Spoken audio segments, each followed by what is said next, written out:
Everyone, ओम नमः शिवाय and welcome back to the channel. I hope कि आप सभी ठीक होंगे और अपना भी ध्यान रख रहे होंगे और आप सभी के यूपी पुलिस फिजिकल की तैयारी भी अच्छी चल रही होगी। और फिलहाल अगर मैं अपनी बात करूं तो आज मेरा रनिंग का तीसरा दिन था और अगर मैं बात करूं बहुत ही ज्यादा प्रॉब्लम हो रही है। एक्चुअली में मेरे से नहीं हो पा रही रनिंग सही से। मैं बात करूं मुश्किल से मैं 200 या 100 मीटर के आसपास ही दौड़ पाती हूँ, फिर मुझे रुकना पड़ता है। सांस लेने में बहुत ही ज्यादा दिक्कत होती है और पैरों में दर्द बहुत ज्यादा है। लेकिन मैं एक दिन भी मैंने स्किप नहीं की अपनी रनिंग। मैं जितने भी दिन गई हूँ कंटिन्यूस जब से मैंने स्टार्ट किया है, तो स्टार्टिंग में जब मैंने स्टार्ट किया था तो मैंने 1 वीक तक वो किया था और उसके बाद मंडे से मैंने रनिंग स्टार्ट की थी। तो आज मेरा तीसरा दिन था रनिंग का। तो पहले मैंने 1 वीक तक पूरा एकदम रनिंग नहीं की थी, बिल्कुल एकदम वो किया था आराम से, और इसके बाद मैंने अभी स्टार्ट किया रनिंग। तो अभी मैं बात करूँ बहुत ही ज्यादा मुझे लगता है कि पता नहीं कैसे हो पाएगी मेरे से कंप्लीट, लेकिन मुझे सच में बहुत ही ज्यादा प्रॉब्लम हो रही है रनिंग करने में। और जितना भी आप सभी ने बताया था, क्या क्या चीजें सजेस्ट की थी, वो सभी भी मैं कर रही हूँ कि गर्म पानी से पैरों को धोना और ये सब करना, और जितने भी डाइट वगैरह की मैं कोशिश कर रही हूँ जितनी मैं कर सकती हूँ। लेकिन फिर भी मुझे कुछ भी आराम नहीं लग रहा है। लेकिन मैंने फिर भी स्किप नहीं किया है, चाहे मेरे से 200 मीटर हो पाए या फिर 100 मीटर हो पाए, मैं डेली जा रही हूँ। और एक्सरसाइज वगैरह करने में इतनी ज्यादा प्रॉब्लम नहीं होती, प्रॉब्लम होती है सिर्फ रनिंग के टाइम पर। और जिसमें सबसे बड़ी 2 प्रॉब्लम है, जिसमें एक तो पहला होता है कि रनिंग करते टाइम ना आपके पैर बहुत ज्यादा दर्द करने लगते हैं। एक्चुअली मतलब मैं अपनी बता रही हूँ, अगर जिस टाइम पर मैं रनिंग करती हूँ मुझे सिर्फ 2 ही चीजों की ज्यादा प्रॉब्लम लगती है। एक तो फर्स्ट की पैरों में बहुत ज्यादा दर्द होने लगता है थोड़ी सी दूर दौड़ने के बाद, आई थिंक 100 मीटर या 200 मीटर के आसपास ही मुझे लगने लगता है कि मतलब बहुत ज्यादा दर्द हो रहा है, फिर मुझे रुकना ही पड़ता है। उसके बाद एक होती है सांस लेने में दिक्कत, जिसे बोलते हैं सांस फूल जाना, मतलब तो इस वजह से मुझे रुकना पड़ता है। और जैसा आप सभी बता रहे थे कि दीदी आपके साथ कौन जाती है, वो दूसरी लड़की, तो वो मेरी छोटी बहन नहीं है क्योंकि मैं अपने घर में सबसे छोटी हूँ।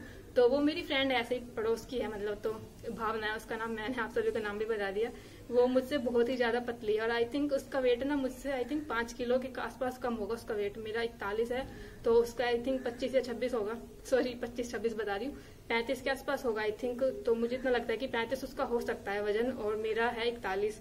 तो अगर मैं बात करूँ वो मुझसे पतली है और बहुत ही ज्यादा, मतलब बहुत ज्यादा पतली सी है, लेकिन वो मुझसे ज्यादा दौड़ लेती है। वो मुझसे डबल से भी ज्यादा दौड़ लेती है। अगर आप देखोगे ना जितना मैं दौड़ती हूँ ना, मतलब मैं थक जाती हूँ लेकिन वो दौड़ती रहती है। तो फिर मैंने उसको कुछ बोला भी नहीं कि भाई मेरे लिए तू रुक या नहीं रुक। तो मैं बोलती हूँ कि भाई तेरा जितना तेरा हो पा रहा है तो तू जाया कर, कोई मेरे लिए वेट मत किया कर कि मेरी वजह से तेरी भी रनिंग बेकार हो जाएगी। क्योंकि उसने पहले भी की है, ऐसा नहीं है मैंने पहली बार किया, लेकिन उसने आई थिंक इससे जो पहला साल था लास्ट ईयर भी उसने प्रैक्टिस की थी काफी रनिंग की। वैसे नॉर्मली भी वो जाती रहती थी वॉक वगैरह के लिए, रनिंग के लिए, तो उसकी ठीक ठाक है और वो आराम से कर लेती है। मतलब ऐसा नहीं है कि बहुत ज्यादा स्पीड से दौड़ती है, लेकिन नॉर्मली जितना भी हम करते हैं वो मुझसे आगे ही रहती है हमेशा। अगर मैं बात करूँ जितने भी दूर हम जाते हैं ना, मुझे उस दूर तक जाने के लिए आई थिंक मैं 1 से 2 बार रुकती हूँ, लेकिन वो कहीं भी नहीं रुकती है।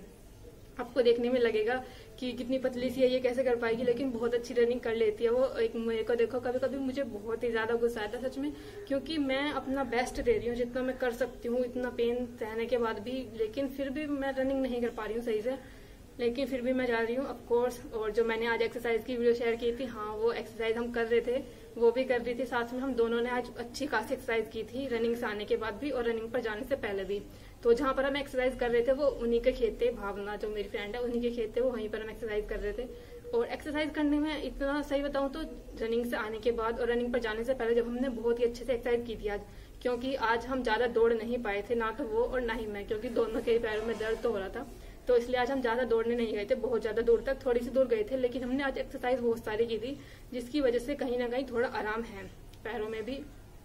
तो इसलिए अभी मैं यही सोच रही हूँ कि एक्सरसाइज पर थोड़ा ज्यादा ध्यान देंगे। रनिंग चाहे थोड़ी सी कम कर लिया करें, लेकिन एक्सरसाइज पर थोड़ा ज्यादा ध्यान देंगे तो शायद इससे हो सकता है। बाकी अभी तो जा रहे हैं, वैसे मुझे अभी लग रहा है कि 4-5 दिन में मेरी हालत और ज्यादा बेकार हो जाएगी, क्योंकि बहुत ही ज्यादा डिफिकल्ट है। क्योंकि कुछ लोगों को आपको लग रहा होगा कि मैं कुछ ज्यादा ही बढ़ा चढ़ा कर बता रही हूँ, लेकिन ऐसा कुछ भी नहीं है। जिस इंसान ने पहली बार पूरी अपनी लाइफ में इतनी रनिंग की हो तो वो समझ सकता है कि कैसा प्रॉब्लम हो रही है, बहुत ही ज्यादा दिक्कत होती है। कल तो ये हुआ था कि कल बहुत ज्यादा 1-2 दिन से यहाँ पे ना बारिश हो रही है, जिसकी वजह से मेरे शूज भीग गए थे।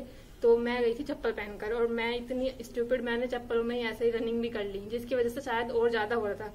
क्योंकि कल ज्यादा हुआ था और आज भी नहीं है इतना ज्यादा पेन तो जितना कल हो रहा था। तो शायद मेरी भी गलती है, मैंने कल वॉक नहीं, मतलब कल रनिंग नहीं करनी चाहिए थी मुझे चप्पलों में, तो इस वजह से भी हो सकता है। बाकी अगर मैं बात करूँ, देखो हाँ अब बात करते हैं आंसर की। आंसर की आ चुकी है 23 वाले बच्चों की, जिनका एग्जाम 23 की फर्स्ट और 23 की सेकंड शिफ्ट में हुआ था, उनकी आंसर की आ चुकी है, जिसमें मैं भी थी। मेरा 23 की सेकंड शिफ्ट में एग्जाम था और मैंने आप सभी को बता दिया था पहले कि मेरे कितने क्वेश्चन ठीक हुए हैं और कितने क्वेश्चन गलत हुए हैं। तो मेरे 98 क्वेश्चन ठीक थे जब मैंने अपनी आंसर की जो है यूट्यूब पर मैच की थी। देखो, सबसे पहले तो आप अपनी आंसर की को ना इतनी जगह से मत चेक करो। एक बार आपने RW से चेक की, एक बार एग्जामपुर से चेक की, या फिर कहीं और से चेक की, फिर आप टेक्स्ट बुक पर भी उसको चेक कर रहे हो। तो मैंने कहीं से भी चेक नहीं की थी, सिर्फ एक जगह से चेक की थी। अपना जिस दिन मैं पेपर देने के बाद, मतलब पेपर देकर आई थी, सिर्फ एक ही जगह से चेक की थी मैंने, RW पर। उसके बाद मैंने कहीं भी नहीं चेक की थी, क्योंकि बहुत ज्यादा ऊपर नीचे नहीं होता। कोई टीचर कुछ बता देंगे, कोई कुछ बता देंगे, तो फिर आप कैसे बिलीव करोगे कि कौन सा सही हो सकता है। या तो एक बार आपने चेक कर लिया कि ये वाली चीजें ठीक हैं, और उसके बाद सिर्फ आपको वेट करो फाइनल आंसर की का कि क्या फाइनल आंसर की रहेगी। तो फिलहाल आप बार बार अलग अलग जगह से चेक मत करो, क्योंकि मुझे भी बहुत सारे कमेंट आए थे कि दीदी आप अपनी आंसर की को उस पर चेक करो, टेक्स्ट बुक पर चेक करो, वहां से आपके 1-2 नंबर और डिक्रीज हो जाएंगे, इंक्रीज हो जाएंगे। तो पहले तो मैंने चेक ही नहीं की थी, क्योंकि पहली बात तो यह कि मेरे पास टेक्स्ट बुक वाला ऐप ही नहीं है। मैंने आप सभी को बताया भी था, क्योंकि जब मैं यूपी पुलिस की तैयारी कर रही थी तो मैं मॉक टेस्ट भी RW पर ही देती थी मेरे पास, क्योंकि टेक्स्ट बुक का वो नहीं था जो परचेज करने के लिए चाहिए होता अलग से कार्ड वगैरह कुछ। तो वो सब मैंने परचेज नहीं किया हुआ था, इसलिए मैंने टेक्स्ट बुक का कुछ अलग से लिया भी नहीं था, और मेरे पास है भी नहीं, इसलिए मैंने टेक्स्ट बुक पर चेक भी नहीं किया। और फिर ये भी लग रहा था मुझे डर कहीं ना कहीं कि कहीं जितने क्वेश्चन है उतने भी जाते ना रहें, ये भी गलत हो जाएंगे। जितने हैं अभी आंसर की नहीं चेक करेंगे। तो फाइनल आंसर की आ चुकी है, और ये ना नोटिस वगैरह तो कल से आना स्टार्ट हो गया था कि फाइनल आंसर की आ जाएगी। तो मैंने रात भी काफी बार मैंने ट्राई किया कि चलो चलाकर देखती हूँ चलेगी या नहीं चलेगी, लेकिन ओपन ही नहीं हो रही थी। सबसे पहले एक तो मेन वेबसाइट ये है ना, सरकारी रिजल्ट नाम से एक वेबसाइट है। मैं मोस्टली जितनी भी चीजें करती हूँ ना वहीं पर अपने चेक करती हूँ। कोई एग्जाम फॉर्म निकला हो, कोई आंसर की चेक करनी हो, कोई रिजल्ट चेक करना हो, तो मैं वहीं से चेक करती हूँ। तो मैं आज भी ऐसे ही चेक करी थी। पहले तो मैंने रात में चेक करके मैं सोई थी कि आ गई है नहीं आई है, और उसके बाद मैंने चेक किया नहीं ओपन हो रहा था। फिर मैंने मॉर्निंग में चेक किया, मॉर्निंग में भी ओपन नहीं हुआ, इसलिए तो मैंने वो वीडियो बनाई थी कि मेरी आंसर की जो ओपन नहीं हो रही है। फिर मैंने 1-2 यूट्यूब चैनल पर देखा कि कैसे ओपन होगी, वहां से जाकर तब मैंने अलग वेबसाइट पर जाकर सर्च किया, तब जाकर वो सर्च हुई है। पहले मैंने सरकारी रिजल्ट से चेक किया, उसके बाद मैंने जो यूपी पुलिस की मेन वेबसाइट है वहां से जाकर चेक किया, वहां पर भी मेरी ओपन नहीं हुई। फिर मैंने अलग से जाकर कुछ अलग से प्रोसेस से जाकर वहां से चेक की, तब जाकर मेरी ओपन हुई थी। तो मैंने चेक कर लिया। और अगर मैं बात करूं, पहले तो मैं आप सभी को दिखा देती हूँ। मेरी जो आंसर की थी ये थी, कुछ इस तरह की थी। देखो, ये थी मेरी आंसर की वाला पेज, ये था कुछ इस तरह का था। अगर आप देखोगे, मैंने इसमें 2 क्वेश्चन पर लगाया ऑब्जेक्शन, मतलब मैंने अभी फिल नहीं किए हैं, लेकिन ये 2 क्वेश्चन बिल्कुल ठीक है, जो कि आंसर की में एकदम गलत दिखा रखे हैं, जो मैंने अलग अलग जगह से भी चेक कर लिए हैं। जैसे मैं बात करूं, जितना मैंने 1-2 चैनल्स पर चेक किए कि जो ये आंसर की के अकॉर्डिंग दे रखे हैं वो गलत है या राइट है, रॉन्ग है, मतलब कितने क्वेश्चन सेकंड की, मतलब 23 की सेकंड शिफ्ट में कौन से क्वेश्चन ठीक है, कौन से क्वेश्चन रॉन्ग है। जब मैंने ये चेक किया तो मुझे पता चला कि ये 2 क्वेश्चन हैं जो गलत दे रखे हैं आंसर की में, और एग्जैक्टली वो सही है, और मैंने भी सही लगा रखे हैं। तो ये 2 क्वेश्चन ही निकले मेरे गलत। जैसे कि मैंने आपको बताया, मेरे जो टोटल राइट क्वेश्चन थे वो 98 थे, अब हो गए 96 से 2 क्वेश्चन डिक्रीज हुए हैं मेरे, तो 98 से 96 हो गए। लेकिन दोनों ही क्वेश्चन बिल्कुल ठीक है एग्जैक्टली। मैं आपको अभी उसकी एक पिक्चर दिखा दूंगी। पहले तो मैं बता देती हूँ आपको कि कौन से क्वेश्चन है। देखो, आप खुद ही बोलोगे कि ये क्वेश्चन तो रॉन्ग हो भी नहीं सकते हैं। देखो, एक क्वेश्चन है कि एक साइकिल चालक 12 किलोमीटर पश्चिम की ओर जाता है, फिर दाईं ओर मुड़कर 7 किलोमीटर की दूरी तय करता है। साइकिल चालक अब किस दिशा की ओर जा रहा है? कितना इजी सा क्वेश्चन है इसमें, और मैंने इसका लगा रखा था उत्तर, तो इन्होंने शायद दक्षिण दिया है। आई थिंक आंसर की में जो आंसर दिया हुआ है वो दक्षिण दिया हुआ है, लेकिन इसका उत्तर ही होगा, ठीक है। तो इस वजह से एक क्वेश्चन तो मेरा ये वाला मिस्टेक में है। हालांकि मैं भी इस पर ऑब्जेक्शन करूंगी, और बाकी आप सभी भी करना जिसका भी 23 की सेकंड शिफ्ट में एग्जाम था। प्लीज जितना ज्यादा आप ऑब्जेक्शन करोगे ना, उतने ज्यादा चांसेस होंगे वो ठीक होने के। और एक चीज मैं और आप सभी को बता दूं, जैसे हम किसी भी क्वेश्चन को ऑब्जेक्शन करते हैं तो उसका नंबर ना सभी को मिलता है। फिर ऐसा नहीं है कि जैसे मैंने ऑब्जेक्शन किया है, आपने किया है उस चीज पर ऑब्जेक्शन, तो सिर्फ आपको नंबर मिलेगा। अगर वो गलत है तो पूरी शिफ्ट का, उस 23 की सेकंड शिफ्ट का सभी बच्चों को उसका नंबर मिलेगा, अगर ठीक लगाया होगा। तो ऐसा नहीं है कि कुछ गलत लगाया होगा तो भी नंबर मिलेगा। जिसने वही आंसर चूज किया होगा ना उत्तर इस वाले क्वेश्चन के लिए, तो वो सभी को मिलेगा इसका आंसर। ऐसा नहीं है कि जिसने सिर्फ ऑब्जेक्शन किया उसी को मिलेगा। बस मुझे अभी ये पता करना था कि इसको ऑब्जेक्शन के लिए कुछ फीस वगैरह लगती है क्या, क्योंकि अगर मैं बात करूँ ना CTET की और UP TET वगैरह में, एक ही क्वेश्चन को ऑब्जेक्शन करने के लिए आपको 1000 रुपए लगते हैं। तो इतने ज्यादा लगेंगे तो भाई मैं तो नहीं कर पाऊंगी ऑब्जेक्शन, शायद अगर इतनी ज्यादा फीस लगती होगी तो। और बाकी देखते हैं कि क्या होता है। वैसे इस पे यहाँ पर कुछ लिखा हुआ तो मैंने देखा नहीं है कि कुछ भी पैसे के अकॉर्डिंग कुछ लिखा हुआ है कि इतने रुपए आपके लगेंगे ऑब्जेक्शन करने के लिए किसी भी क्वेश्चन को, ऐसा कुछ नहीं लिखा हुआ है। देखते हैं कि कैसा होगा। बाकी मैं इसको ऑब्जेक्शन करने वाली हूँ, क्योंकि आपको अलग ही दिख रहा है, एकदम राइट क्वेश्चन है, फिर भी ये रॉन्ग दे रखा है। तो मेरे 2 क्वेश्चन में से एक ये वाला क्वेश्चन था जो गलत था, और एक क्वेश्चन था कि अवयव के कितने भेद होते हैं। तो देखो, मोस्टली हम सभी पढ़ते हैं कि अवयव के 4 भेद होते हैं। मुझे पता है, हमने सभी ने भी पढ़ा है कि 5वां भेद हम निपात को मान लेते हैं, लेकिन बहुत ही रेयर कंडीशन होती है जब हम निपात को अवयव का भेद मानते हैं। क्योंकि जितने भी मैंने टीचर से पढ़ा है, मैंने अरुण सर से भी पढ़ा है, नवीन सर से भी पढ़ा है, सभी ने 4 ही बताए हैं। और अगर मैं बात करूँ ना, जब मैंने अपनी ये आंसर की यूट्यूब से मैच की थी, नवीन सर ने ही मैच कराई थी और उन्होंने भी आई थिंक 4 ही बताया था, जहां तक मुझे याद है, क्योंकि मैंने उन्हीं के अकॉर्डिंग सारी चीजें चेक की थी, तो उन्होंने भी 4 ही बताया था। इसलिए ये वाला क्वेश्चन पर मैंने टिक लगाया हुआ था, यानी कि ठीक लगाया हुआ था। लेकिन आंसर की में बताया हुआ है ये 5, और जबकि मुझे लगता है ये 4 ही होगा। ये मैं इसलिए बता रही हूँ क्योंकि ये क्वेश्चन पहले कहीं आ चुका है यूपीएसआई में, और तब इसका 4 ही माना गया। बिल्कुल एग्जैक्टली यही क्वेश्चन है, एक भी वर्ड इधर से उधर चेंज नहीं है, और ऑप्शन भी इस तरह के ही है। 4 भी है उसके अंदर, 5 भी है, लेकिन 4 को माना गया। तो हमारे पास यहाँ पर एक बेस मिल जाएगा हमें ये प्रूव करने के लिए कि ये क्वेश्चन पहले इस जगह पर ये क्वेश्चन का आंसर 4 माना गया, तो हमें यहाँ पर एक वो मिल जाएगा अपना चीज को प्रूव करने के लिए। तो जहां तक मुझे लगता है दोनों ही ठीक हो जाएंगे। ये क्वेश्चन, यही 2 क्वेश्चन थे जो मेरे आंसर के अकॉर्डिंग गलत हुए।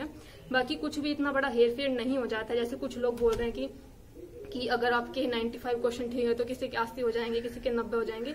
इतना ज्यादा हेर फेर नहीं होता है क्वेश्चंस का, सिर्फ 1-2 क्वेश्चन का हो सकता है। तो जिनके भी आने वाली शिफ्ट में एग्जाम है ना, तो इतनी ज्यादा टेंशन मत लो, इजी सब हो जाएगा, ठीक हो जाएगा सब। और भगवान जी ने जो भी चाहा है सब ठीक ही होगा। और ज्यादा बात करूं तो मैं, नहीं होगा, इतने ज्यादा नहीं होते, सिर्फ 2 या 3 क्वेश्चन हो सकते हैं, इससे ज्यादा डिक्रीज नहीं होते। और इंक्रीज का तो मैंने कोई केस नहीं सुना है कि किसी का इंक्रीज हुआ आंसर की आने के बाद। सभी का होता है कि 1 से 2 क्वेश्चन हमारे जो डाउट में होते हैं या फिर आंसर की में गलत दे रखे हैं। जैसे कि मैंने आपको दिखाए दोनों ही क्वेश्चन, आप खुद देखोगे तो खुद ही बताओगे इसमें 4 होना चाहिए था, और इसके अंदर जो वो साइकिल वाला क्वेश्चन था उसके अंदर उत्तर होना चाहिए था। तो जब आंसर की में गलत दे रखे हैं कहीं ना कहीं, या तो ये फाइनल आंसर की रिलीज करेंगे इसको ठीक करने के बाद, मतलब सारी आपत्तियां लेने के बाद इसकी एक फाइनल आंसर की आएगी, या फिर ऐसा हो सकता है जब लास्ट में जो रिजल्ट आएगा उसमें ये मार्क्स जो है इंक्रीज होकर आ जाते हैं अपने आप, इसके बाद ये फाइनल आंसर की नहीं आते हैं। तो यही थे जो मेरे क्वेश्चन जो गलत हुए हैं, बाकी और कुछ गलत नहीं हुआ है, बस ये 2 ही क्वेश्चन थे। और अगर मैं बात करूं तो ये क्वेश्चन ना मेरे डाउट में भी नहीं थे दोनों क्वेश्चन, क्योंकि एग्जैक्टली सीधा सीधा ही दिख रहा था, ये दोनों क्वेश्चन ठीक थे। और जहां पर मैंने चेक किया था डब्ल्यू से बिल्कुल ठीक बताए थे सर ने भी ये, तो इसलिए मैंने इनको राइट में ही चूज किया था। और ये था मेरा कुछ पेपर इस तरह का था, ये देखो। और जो वो वीरांगना वाला क्वेश्चन बोल रहे हैं ना आप सभी की, वो ये वाला क्वेश्चन भी चैलेंज होगा। वैसे मुझे नहीं पता कि ये चैलेंज होगा या नहीं होगा। एक क्वेश्चन था कि खूब लड़ी मर्दानी वह तो झांसी वाली रानी थी, इस शब्द में मर्दानी का अर्थ क्या होता है। मैंने तो इसका लगाया था कि पुरुषों जैसी होता है, लेकिन सर ने बताया था इसका वीरांगना मतलब होगा।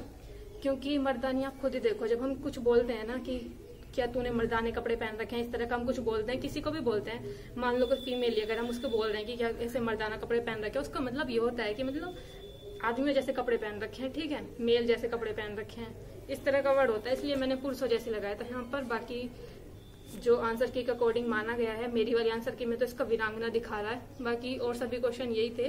और बाकी मैंने आप सभी को बता दिया था कि क्या क्या स्कोर था मेरा। अगर मैं बात करूं, मेरे हिंदी में आई थिंक 30 क्वेश्चन ठीक थे, और जीएस के अंदर 11 थे, और मैथ के अंदर 21 थे, और रीजनिंग के अंदर 36 थे। रीजनिंग में मेरे बहुत क्वेश्चन गलत हुए हैं। गलत इस वजह से हुए हैं, मैंने यहाँ पर टिक लगाकर छोड़ दिए। उसके बाद जब मैं इसको गोला भरने में गई ना, वो सारे क्वेश्चन एक वाली साइड का जो पेपर होता है उसके सारे गलत हो गए। मैंने आई थिंक रीजनिंग के अंदर 44 क्वेश्चन किए थे, और जिसमें से मेरे ये गलत हुए हैं। और ये गलती मुझे पता है हुई है, क्योंकि मैंने जब एक क्वेश्चन का सबसे पहले एक क्वेश्चन का मैंने क्वेश्चन नंबर देखा और उसके बाद उसको फिल करना स्टार्ट कर दिया, लेकिन उसके बाद कहीं से एक क्वेश्चन स्किप हुआ और मैंने उसके नीचे वाले गोले भी ना ऐसे ही भर दिए, उसकी नंबरिंग नहीं देखी, जिसकी वजह से सारे क्वेश्चन गलत हो गए। वो ऐसे ही थे मेरे, आई थिंक 7 क्वेश्चन थे मेरे रीजनिंग के जो गलत हुए हैं। इस वजह से ही हुए हैं, क्योंकि मैं मैथ की बात करूँ ना, मैथ में मेरे 21 क्वेश्चन ठीक है और 1 क्वेश्चन गलत है सिर्फ। क्योंकि हिंदी और जीएस 2 ही ऐसे सब्जेक्ट होते हैं जिसमें हम तुक्का लगा सकते हैं। हिंदी में मैंने लगाया होगा 1-2 क्वेश्चन में तुक्का, लेकिन कुछ भी ठीक नहीं हुआ। तो भाई आज के बाद तो कभी मैं तुक्का वगैरह नहीं यूज करूंगी, बिल्कुल भी नहीं यूज करूंगी। और जीएस में लगाया था मैंने 1 या 2 क्वेश्चन में, ज्यादा में नहीं लगाया था मैंने। 11 क्वेश्चन थे मेरे, शायद 2 गलत हैं, क्योंकि उसमें मैंने 1-2 में लगाया था, और रीजनिंग में भी मैंने 1-2 में लगाया था। और मैथ की बात करूं, मैथ और रीजनिंग 2 ऐसे सब्जेक्ट हैं जिसमें कोई तुक्का लगाने की कोई गुंजाइश नहीं होती है। जितना आपको आता है सिर्फ उतना ही करना होता है। इसलिए मैंने मैथ और रीजनिंग में कहीं पर भी कोई तुक्का नहीं लगाया था। बिल्कुल जो एग्जैक्टली सोल्व करने के बाद मेरा आंसर आ रहा था मैंने वही लगाया था। लेकिन ये 7 क्वेश्चन मेरे गलत हुए हैं, वो बढ़ने की वजह से, गोला बढ़ने की वजह से। लेकिन अभी बाकी तो जो भी है वो क्वेश्चन तब गलत हो चुके हैं। अब उसको बार बार लेकर उसी चीज को लेकर परेशान रहने से कुछ भी फायदा नहीं होने वाला है। और बस यही था जो भी कुछ बताना था। मेरे पहले 98 क्वेश्चन ठीक थे, अभी 96 हो रहे हैं। तो जो मुझे लगता है ये 2 क्वेश्चन जैसे मैंने आपको दिखाए हैं, शायद इसमें से 2 क्वेश्चन ये दोनों ठीक हो जाएंगे, क्योंकि दोनों के पास ही एकदम सॉलिड एविडेंस है। एक तो पहला जो वो है ना साइकिल वाला, वो तो एग्जैक्टली बिल्कुल ठीक है, सभी को दिख रहा है, लेकिन अवयव वाले में देखना है कि किस चीज को मानते हैं। वैसे तो 4 को ही मानना चाहिए, क्योंकि बहुत जगह आपने कहीं भी अगर पढ़ा होगा ना, मोस्टली जहाँ भी आप पढ़ते होंगे वहां पर 4 ही अवयव पढ़ाते हैं, निपात को अलग से बता देते हैं। जैसे अगर हम कोई भी आपसे डायरेक्टली पूछेगा कि संज्ञा के कितने भेद होते हैं, तो कितने बताओगे? जो आप नॉर्मली पढ़ते हो, कोई बोलने लगे कि कारक कितने होते हैं, 8 ही तो बताओगे, आप 6 थोड़ी ना बता दोगे। 6 तो किशोरी दास वाजपेयी ने बताए हैं, तो ऐसा थोड़ी ना आप 6 बताओगे। जो मोस्टली जो चीज ज्यादा यूज होती है वही तो बताओगे ना, आप 8 ही तो बताओगे। इस तरह से बाकी जो भी ये चीज मानते हैं वो तो इन पर डिपेंड करता है। और आई होप कि ज्यादा से ज्यादा लोग, जितने भी आपके क्वेश्चन गलत हो रहे हैं ना, जितने ज्यादा आप ऑब्जेक्शन करोगे उतने ज्यादा चांस होगा उस क्वेश्चन के ठीक होने के। तो प्लीज आप सभी भी करना, और मैं भी कर दूंगी, मतलब अपनी शिफ्ट का मैं भी करूंगी और आप सभी अपनी शिफ्ट का कर देना, क्योंकि जिस बच्चे का पेपर है ना वही कर सकता है उस चीज के लिए ऑब्जेक्शन, और कोई अदर लोग नहीं कर सकते हैं। तो बस यही बताना था। और आई होप कि और बाकी जिनका भी जो नेक्स्ट शिफ्ट में एग्जाम है ना, इतनी ज्यादा टेंशन मत लो, 1 से 2 क्वेश्चन ही आपका आगे पीछे हो सकता है, और वो भी आपने देखा कि किस तरह का क्वेश्चन आगे पीछे होगा, तो बहुत ज्यादा टेंशन लेने वाली कुछ बात नहीं है। बाकी जो भी होगा देखा जाएगा। और बाकी अदर एग्जाम्स की तैयारी कर रहे हैं। और हाँ, मुझे कल किसी का कमेंट आया कि दीदी आप अकेली पढ़ रहे हो, मेरी बता रहे हो, तो बस कल ऐसे ही मेरा मन कर रहा था जीडी का वो पेपर सोल्व करने का, तो मैंने जीडी का एक मॉक टेस्ट लगा लिया था, यही देखने के लिए कि क्या रहता है, मतलब क्या कुछ पढ़ा था मैंने पिछले टाइम में, और बस यही था। बाकी आप सभी का कोई क्वेश्चन हो तो कमेंट कर देना। मिलते हैं नेक्स्ट वीडियो में, तब तक के लिए बाय बाय, टेक केयर।